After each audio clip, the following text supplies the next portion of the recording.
بسم اللہ الرحمن الرحیم۔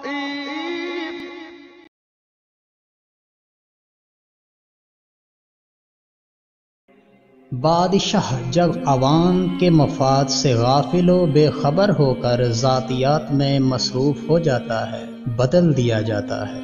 مغل شہزادوں کی تباہی کا باعث آسائش و استراحت ہی تو تھا، ورنہ جب تک وہ تیغ و ثنا سے کھیلتے رہے ساری دنیا میں تمکنت رہی۔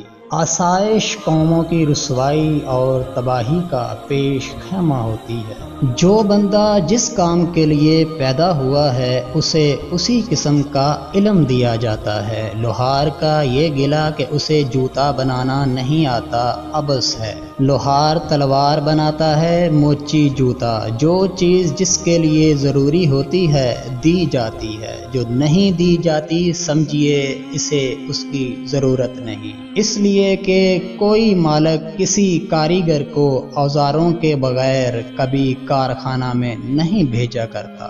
جس طرح بچے کو ماں پہ تکیہ ہوتا ہے، متوکل کو رحمان پہ ہوتا ہے۔ ہر شے جو ضرورت سے زائد ہے فضول ہے۔ فضول مال کی حفاظت میں جو وقت لگا فضول گیا۔ اپنا وقت یوں مت کھو، تیرے پاس وقت سے زیادہ قیمتی اور کوئی چیز نہیں۔ اللہ نے اپنے بعض بندوں کو مال کے انبار بخشے ہیں تاکہ وہ فراغت سے رہیں اور اپنے محتاج بھائیوں کو اس مال سے خیرات کر کے ثواب حاصل کریں، لیکن ایسا نہیں ہوتا۔ کوئی مالدار کسی حاجت مند کو اپنے مال میں سے کچھ دینے کو تیار نہیں، بس یہ مال اس کے لیے عذاب کا موجب ہے۔ اور جو لوگ بخل کریں اور لوگوں کو بھی بخل سکھائیں، اور جو مال اللہ نے ان کو اپنے فضل سے دیا اسے چھپا چھپا کر رکھیں، اور ہم نے ایسے ناشکروں کے لیے ذلت کا عذاب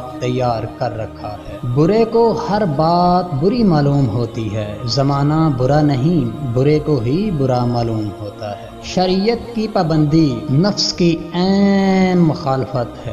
گناہ گار کو اپنے گناہوں پہ ندامت اور متقی کو اپنے تقوی پہ فخر ہوتا ہے۔ ندامت کا مقام فخر سے اعلیٰ ہے۔